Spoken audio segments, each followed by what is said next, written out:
అదరగొట్టే కారం రంగు రుచి ఆచి కారం పొడి.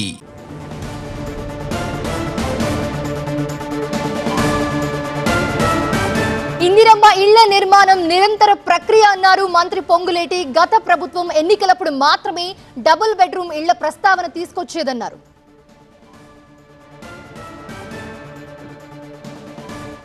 ఎన్నికలప్పుడే ప్రకటించడం అనేది ఈ ప్రభుత్వం ఉండదు. ఇందాక నేను చెప్పినట్టు నిరంతరము ఇది ప్రజా ప్రభుత్వం, ప్రజల కోసం పనిచేసే ప్రభుత్వం. ఎన్నికలప్పుడు ఆ ప్రభుత్వం లాగా ఇందిరమ్మ ఇళ్ళు ఉందనుకోండి, ఇప్పుడు మేము ఇచ్చింది ఏ ఎన్నికలు ఉన్నాయని మేము ఇందిరమ్మ ఇళ్ళు ఇవ్వలే. అది మా చిత్తశుద్ధికి ఒక నిదర్శనం. ఆనాటి ప్రభుత్వం 2 BHK అని చెప్పితే ఎప్పుడు చెప్పినా ఎన్నికలప్పుడు మటుకు ఆ బొమ్మ చూపించేవాళ్ళు. మేము అట్లా బొమ్మ చూపించే ప్రభుత్వం కాదు ఇది, మాటలు చెప్పే ప్రభుత్వం కాదు ఇది. తక్కువ మాట్లాడి ఎక్కువ పనిచేసే ప్రభుత్వం అనడానికి అనేక నిదర్శనాలు ఉన్నాయి.